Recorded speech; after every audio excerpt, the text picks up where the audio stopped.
అమూలింటకి స్వాగతం సుస్వాగతం. ఈరోజు నిజంగా నేను మీకు ఒక రేర్ రెసిపీ చూపించబోతున్నాను. తప్పకుండా ఈ రెసిపీ మీరు చూడాలి, మీరు చేసుకోవాలి, మళ్ళీ నాకు కమెంట్స్లో పెట్టాలి బాగుందా లేదా అనేది.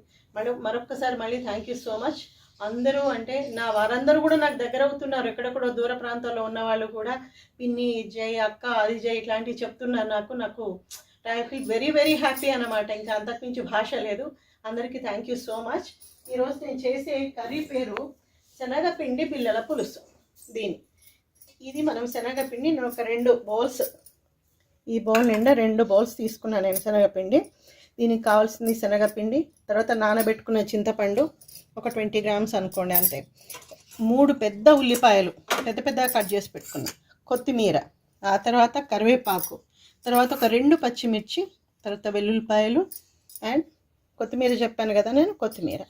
ఇది మనకు కావాల్సింది. ఆ తర్వాత మనకి ఎలాగూ ఆవాలు, జీలకర్ర, ఉప్పు, కారం ఇవన్నీ కామనే కదా. ఇది మెయిన్ ఇంగ్రీడియంట్స్ ఇది అనమాట. చాలా బాగుంటుందండి, చాలా చాలా సూపర్ సూపర్ టేస్టీ రెసిపీ ఇది. ఇప్పుడు ఇందులోకి మనం ఏం తీసుకోవాలి, ఈ శనగపిండిలో మనం ఉప్పు వేసుకోవాలి, సాల్ట్ దీని వరకే వేసుకోవాలి మనం. దీన్ని ఏమంటారంటే ఈ కర్రీ పేరు శనగపిండి బిళ్ళల పులుసు అని అంటారనమాట. అంతవరకే, ఆ పిండి వరకే మనం వేసుకోవాలి. ఆ తర్వాత అందులో కాస్త కారం వేసుకోవాలి. కారం అంటే 1 స్పూన్ కారం వేసుకోండి. ఆ తర్వాత కొంచెం జీలకర్ర, లైట్గా అంటే లైట్గా, మళ్ళీ మనం తాలింపులో వేసుకుంటాం.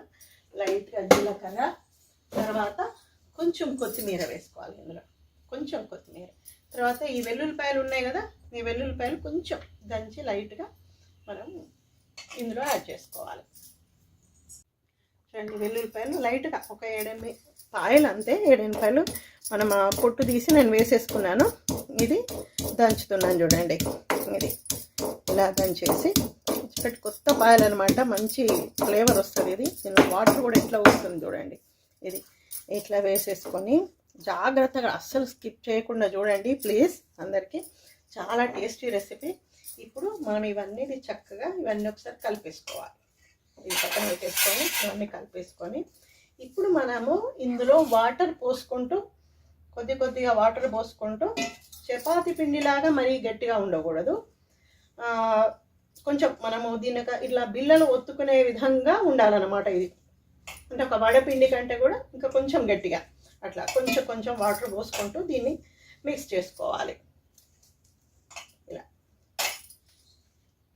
కనిపిస్తుంది కదా, ఇలా మిక్స్ చేసుకోవాలి. చూడండి, పిండి కన్సిస్టెన్సీ ఇట్లా ఉండాలన్నమాట. అంటే మనం ఏంటి బొబ్బట్లకి భక్షాలు అంటారు మా తెలంగాణ సైడ్, దానికి ఎలా తడతామో అంత మెత్తగా తడపాలి. తడిపిన తర్వాత ఇప్పుడు దీన్ని మనము ఇందులో ఉన్న గమ్మత్తు సీక్రెట్ అదే అనమాట. ఇలా బిళ్ళల్లాగా దీన్ని ఒత్తుకోవాలి. ఇలా ఇది నిజంగా పక్క మా అమ్మమ్మ గారి వంట, మా అమ్మ వంట అండి. అమ్మమ్మ చేసేది, మేమిద్దరము మా అమ్మమ్మ దగ్గర, అమ్మమ్మ మాకు చాలా చేసి పెట్టారు. ఎందుకంటే నాకేమో అమ్మమ్మ, మా వారికేమో నాకమ్మ అన్నమాట. చాలా చాలా అనుభవాలు మా అమ్మమ్మతో మా ఇద్దరికి. ఇలా చేసేది మాకు, ఇది చేసి చూపించేది. ఆ తర్వాత మళ్ళీ మా అమ్మగారు కూడా ఈ రెసిపీ చాలా మాకు చేసేది, చాలా ఇష్టంగా తినేవాళ్ళం. ఇది తిన్న రోజు కడుపు నిండిపోయేది అనమాట హాయిగా. అందుకే అమ్మమ్మ ఇలాంటి పదాలు తలుచుకుంటే ఎంత హ్యాపీగా ఉంటుంది కదా. పిల్లలు ఇలా చేసి పెట్టేసుకున్నాను నేను. చేసి పెట్టేసుకొని ఇప్పుడు వాటిని మనము డీప్ ఫ్రై చేసుకోవాలన్నమాట. ఇలా ఇది కొంచెం ఫ్లేమ్ తక్కువ వస్తుంది, దీని పైన పెట్టేది. ఇలా పెట్టేసుకొని ఫస్ట్ మనం ఆయిల్ పోసేసుకోవాలి. ఇందులో ఆయిల్ పోసేసుకొని డీప్ ఫ్రై చేయాలి. ఇప్పుడు ఆయిల్ వేడెక్కింది చూడండి. ఆయిల్ వేడెక్కిన తర్వాత మనం ఇది డీప్ ఫ్రై చేసుకోవాలి. అన్నీ చింతపండు కూడా నానబెట్టాను నేను. చాలా స్కిప్ చేయకుండా చూడండి, ఇది చాలా బాగుంటుంది రెసిపీ. వేసేస్తున్నా. కొంచెం జిగురుగా ఉంటుంది, శనగపిండి కదా, లైట్గా మన చేతికి ఆయిల్ ఉన్నా ఏం ప్రాబ్లం లేదు. ఇలా అన్నమాట. ఇలా అన్నీ మనకు కొంచెం అంటే బ్రౌన్ కలర్ వచ్చేంత వరకు దీన్ని వేయించుకోవాలి. చూడండి, బిళ్ళలన్నీ ఇలా నేను అన్నీ వేయించి పెట్టేసుకున్నాను. ఇలా అన్నమాట, ప్రతిదీ లైట్ బ్రౌన్ కలర్ వేసి పెట్టుకోవాలి. ఇలా పెట్టేసుకొని ఇప్పుడు మనం మళ్ళీ స్టవ్ వెలిగించి ప్యాన్ పెట్టేసుకోవాలి. ప్యాన్ పెట్టేసుకొని దీంట్లో ఇప్పుడు ఆయిల్ వేసుకోవాలి. ఇప్పుడు మనము శనగపిండి బిళ్ళలతో పులుసు చేస్తున్నాం అన్నమాట. ఇప్పుడు ఆయిల్ పోసేస్తున్నాం. అసలు మనం ఇందాక డీప్ ఫ్రై చేసిన ఆయిల్ కూడా పోసేసుకోవచ్చు, కానీ ఏదో నేను ఇలా చూపించేస్తున్నాను నేను మీకు. చూడండి, ఆయిల్ పోసేసినామా. తర్వాత ఆయిల్ వేడెక్కిన తర్వాత మనం మామూలే ఏంటి ఆవాలు, తర్వాత జీలకర్ర మంచిగా ఎక్కువ వాడండి, కొంచెం డైజెషన్కి మంచిది, టేస్ట్ బాగుంటుంది. జీలకర్ర తర్వాత ఓన్లీ ఒక 2 చిన్న పచ్చిమిర్చి, జస్ట్ పోపులో కోసమని, అది బాగుంటుంది టేస్ట్ అని 2 పచ్చిమిర్చి వేసేసుకున్నాను నేను. ఈ 2 పచ్చిమిర్చి మనం దీన్ని కొంచెం లైట్ అయ్యి వేగాలి. వేగిన తర్వాత ఇందులో అతి ముఖ్యమైన పదార్థం ఏంటి అంటే ఉల్లిపాయలు ఒక 3 ఉల్లిపాయలు, 3 or 4 అనుకుంటాను, పెద్ద ముక్కలు కట్ చేసి పెట్టుకున్నాను. ఎందుకంటే ఇది ఆ పులుసులో మరిగి ఆ తర్వాత బిళ్ళలతో పాటు ఈ ఉల్లిపాయ ముక్కలు మనం వేసుకొని తింటుంటే ఆహా ఏమి రుచి అనరామై మరచి అనే పాట గుర్తొస్తుంది తప్పకుండా. ఈ రెసిపీ అంత బాగుంటుంది అన్నమాట. ఇది కొంచెం మనకు లైట్గానే, ఎక్కువ కాదు, పులుసులో మరగాలి. వెల్లుల్లిపాయ ముద్ద మనం పిండిలో కలిపాం కదా, ఇందులో మనం అల్లం వెల్లుల్లిపాయ వాడాలి. ఇందులో 1 స్పూన్ అల్లం వెల్లుల్లిపాయ కొంచెం ఎక్కువ వేసుకోండి. ఈ ఫ్లేవర్ చాలా బాగుంటుంది ఈ పులుసులోకి. నాన్ వెజ్ తినే వాళ్ళు ఎక్కువ యూజ్ చేస్తారు కదా ఈ చేపల పులుసు అవి ఇవని, అట్లా అన్నమాట. నాన్ వెజ్ పిల్లలకి ఈ రెసిపీ వేసుకొని తింటే అవి గుర్తొస్తాయి మీకు. చూడండి, అల్లం వెల్లుల్లిపాయ కొంచెం వేగగానే తర్వాత నెక్స్ట్ కరివేపాకు వేసుకోవాలి. కరివేపాకు అంత తాజాగా లేదండి, తాజా కరివేపాకు ఉంటే ఎంత బాగుంటుందో. చూడండి, కరివేపాకు వేసేస్తాం కదా. తర్వాత నెక్స్ట్ తాజా కొత్తిమీర కొంచెం ఉంచేసుకున్నాను మళ్ళీ పైన వేయడానికి. తాజా కొత్తిమీర. ఉల్లిపాయలు సైడ్ నుంచి ఇట్లా కలపండి, ముక్కలు అట్లనే వండుకుంటే చాలా బాగుంటుంది టేస్ట్. వేసిన తర్వాత ఇప్పుడు మనం పసుపు వేసుకోవాలి. పట్టించిన పసుపే కాబట్టి ఎక్కువ అవసరం లేదు. దానికి సరిపడా కర్రీ మనం ఏదైతే చేస్తుంటామో దానికి సరిపడా, ఎందుకంటే కర్రీస్ ఏ వంటలో అయినా ఉప్పు కానీ పసుపు కానీ ఎక్కువైతే ఇంకా అది మనం అసలు దాని నోటి దాకా కూడా తీసుకెళ్ళలేమన్నమాట. అందుకనే ఇప్పుడు చెప్తుంటాను కదా, మనసు ఒళ్ళు 2 దగ్గర పెట్టుకొని పని చేసుకోవాలని చెప్పేసి. ఇప్పుడు ఇది వేగినాయి కదా, వేగిన తర్వాత నేను ఈ బిళ్ళలు వేసేస్తున్నా. చూడండి, అనే బిళ్ళలు వేసేస్తున్నా. వేసి సైడ్ నుండి ఇలా ఫస్ట్ ఇలా కలుపుకోవాలి. సైడ్ నుంచి అంతా కొంచెం ఆయిల్, అందులో ఉల్లిపాయలు మనం ఏదైతే పోపు పెట్టామో ఆ పోపు అంతా ఇందులో మిక్స్ కావాలి. వీటికి ఇట్లా ఆయిల్ ఇదంతా పట్టుకోవాలి. అల్లం వెల్లుల్లిపాయ ఇవన్నీ పట్టుకున్నాయి కదా. ఇప్పుడు ఇందులో మనము చారుకు సరిపడా, చారు ఏదైతే చింతపండు పులుసు పిసికి పెట్టుకున్నాం కదా, ఇందులో ఆల్రెడీ వేసేసుకున్నాము, కానీ ఆ చారుకు సరిపడా ఉప్పు కూడా ఇందులోనే వేసేసుకోవాలి. అప్రాక్సిమేట్లీ వేసేసుకోవాలి. ఆ చారుకి ఎంత పడుతుంది, వంట చేసే వాళ్ళకి, వంట ఇష్టం ఉన్న ఎవరికైనా ఇది పెద్ద కష్టమే కాదు. ఆ చారుకి సరిపడా వేసేసుకోవాలి. ఉప్పు వేసుకోవాలి. తర్వాత కారం వేసుకోవాలి. కారం కూడా మంచిగా ఒక 2 స్పూన్స్ కారం వేసుకోవాలి. వేసుకొని మరొక్కసారి మళ్ళీ దీన్ని, ఈ కారం అంతా దీనికి పట్టేట్టుగా ఇలా కలపాలి. మళ్ళీ చూడండి, ఇట్లా చూస్తేనే మనకు చూడండి ఇలాగే తినాలనిపిస్తుంది. మనకి కలుపుతుంటేనే మనకు తెలుస్తుంది అన్నమాట. ఆ రెసిపీ రెడీ కాకముందే ఇలాగే తినాలనిపిస్తుంది మనకి. అంత కలర్ఫుల్గా కనిపిస్తున్నాయి చూడండి కదా. ఇది ఇప్పుడు ఇది ఇలా వేగుతుంటే ఇవన్నీ ఇలా మంచిగా దగ్గర దాకా ఇట్లా మనం మొత్తం కలిపేసేయాలి. కలిపేసి ఇప్పుడు మనం ఏదైతే మనము చింతపండు పులుసు పిసికి పెట్టుకున్నామో ఈ చింతపండు పులుసు పిసికి ఇందులో వేసేసేయడమే. ఇప్పుడు మనం ఇలా డైరెక్ట్గా ఇలా వేసేసుకుంటే సరిపోతుంది.